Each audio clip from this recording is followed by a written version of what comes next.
Welcome to the world of Meg's mysteries. Open the door to suspense and thrillers, ghosts and the unbelievable.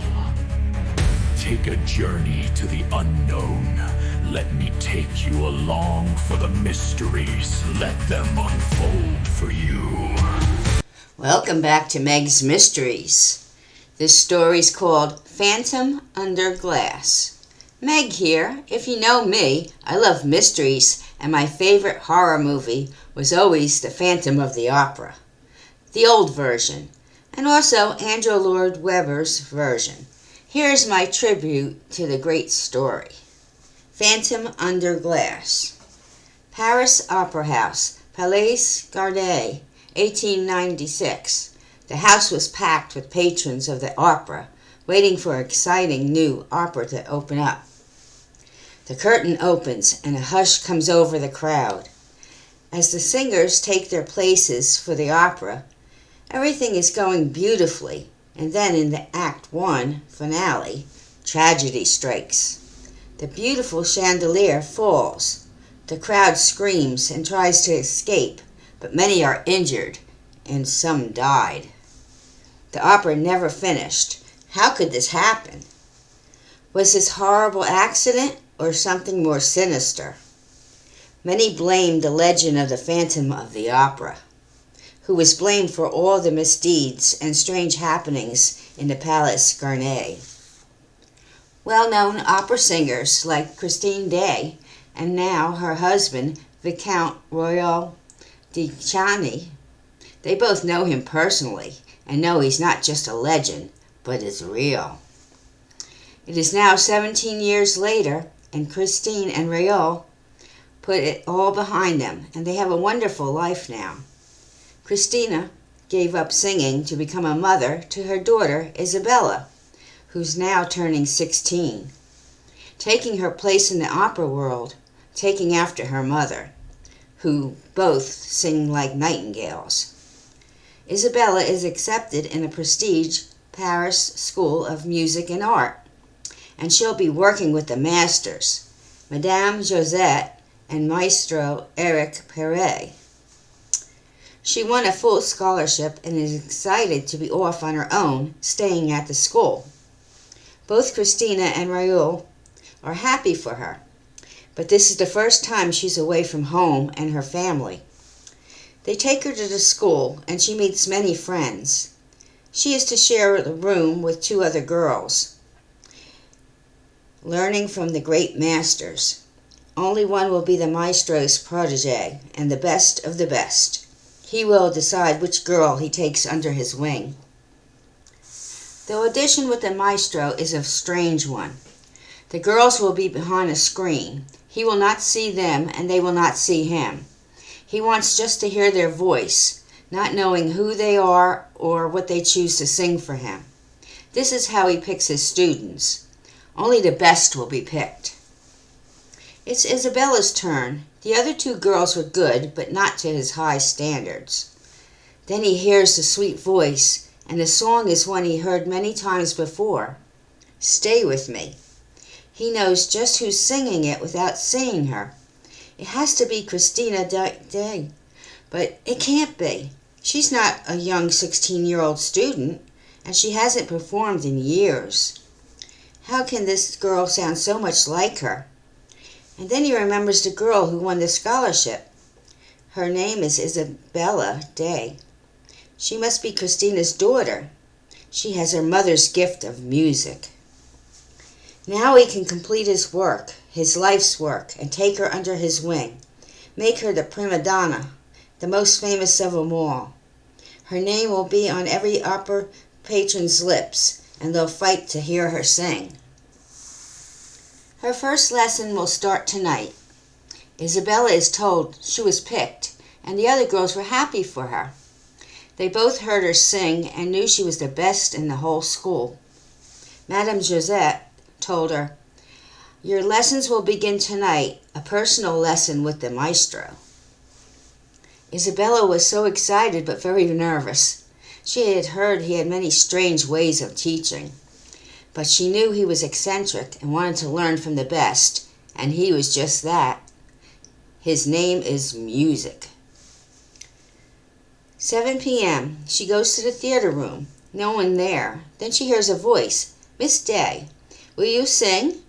She sees no one. He must be hiding in the dark audience as she goes to center stage. The lights are so bright she shades her eyes to see, but only makes out a dark figure sitting there.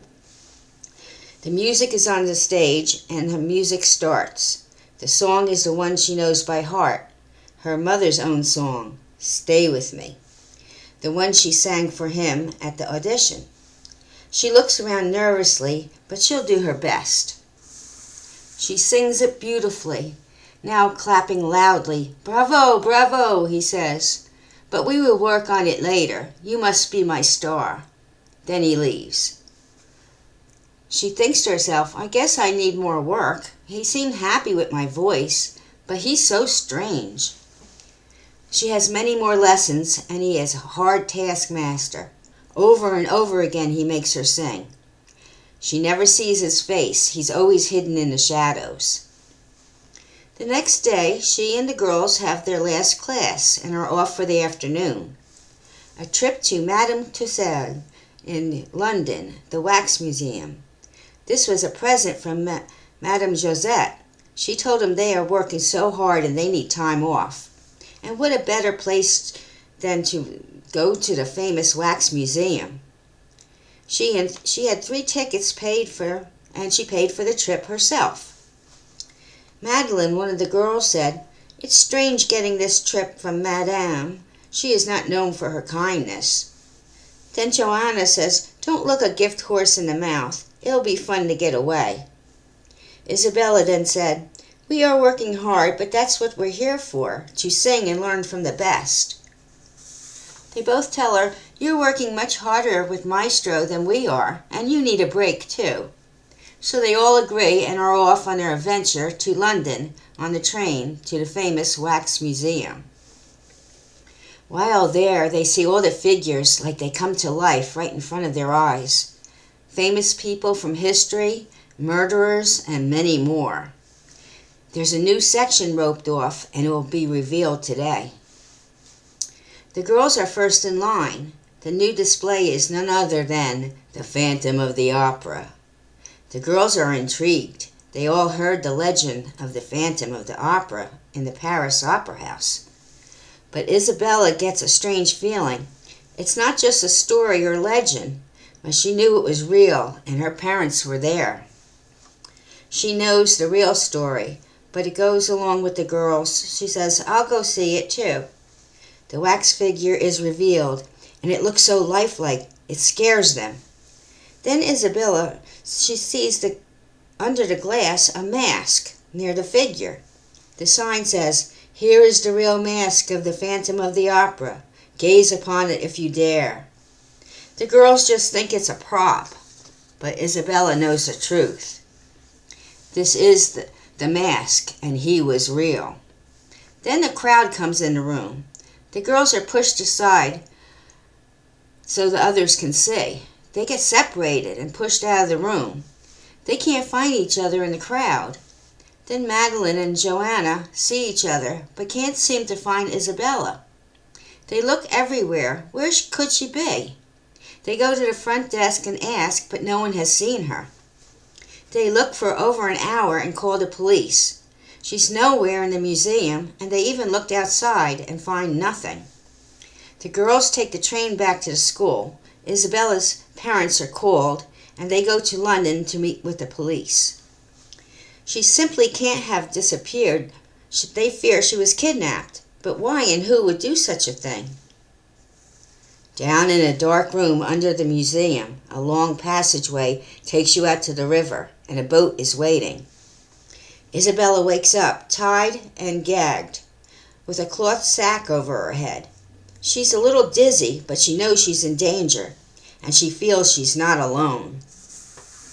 A voice says, "Don't worry, my dear, you are safe with me. I will take you home." Then she's transported into a boxcart on a train and taken back to Paris. Rough hands lead her down and down into a long passageway, dark and damp. She stumbles along, crying softly. He says, "You're almost home now, Isabella. You will meet your Savior." The man now hands her over to his master. "Well done, my boy," he says. Isabella says, "I think I know that voice. How could this be? It is the maestro. But why?" Then they take the cloth sack off her and her gag. Now she sees just who he is, a man in a mask, the Phantom himself. She steps back in horror. "Don't be afraid of me, Isabella. I will look after you until my dying days. You belong to me now. I will tell you just who I am and why you are mine. Your mother was to be my prima donna, but now it's my second chance. This is my faithful friend and savior, Tomas. He saved me long ago. Now here is my story, and you'll see I'm not the monster they claim me to be. As a child, I was born disfigured and given away by my parents. Too horrible to look at, they said. A sideshow freak, I was put on display. The wild child, they called me. Le Monte Vante. The living dead is what they called it. I was held in a cage and fed scraps and bones. I was a freak, but finally escaped and ran away with a band of gypsies, and then I made my living with them. As I got older and richer, I found my way to the Paris Opera House. With the help of Madame Gruyere, I became the Phantom of the Opera, a great maestro who chose your mother, Christina, for his own diva. But alas, it was not to be. I went mad with jealousy and took her, and the mob came after me, and your own father took her from me. I was chased down to the underground tunnels and caverns, my home under the opera house. Out to the dark corridor they found me. I jumped to my death as they thought, but no. Tomas, a young boy, found me and saved my life. Now you belong to me, and we'll be together forever. I'll teach you to sing and sing, my belle amie, my precious Isabella.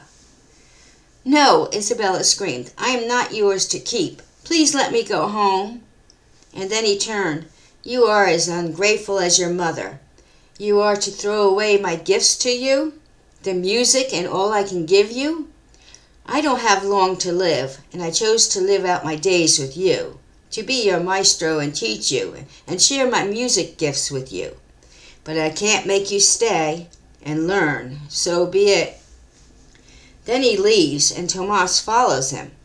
Take her back now and leave me. No, master. No, my master, I can't leave. You need me. No, Tomas, I am done. Go have your own life to live. I'm at my end. Heartbroken and tired.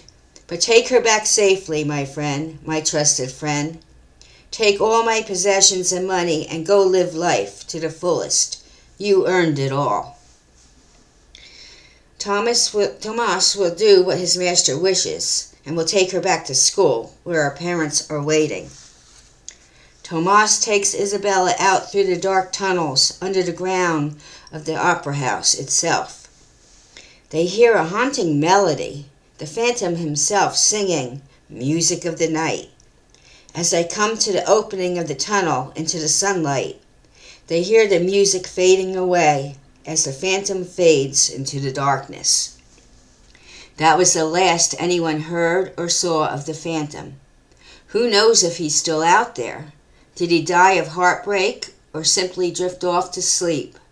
The music dies along with him. His mask is still under glass. The Phantom is now at the museum, the Wax Museum, if you would love to go see for yourself. Was there a real Phantom of the Opera or just a story? Only those who lived it can tell the tale. Hope you enjoyed this story. Come back for more on Meg's Mysteries. Until next time, enjoy your evening.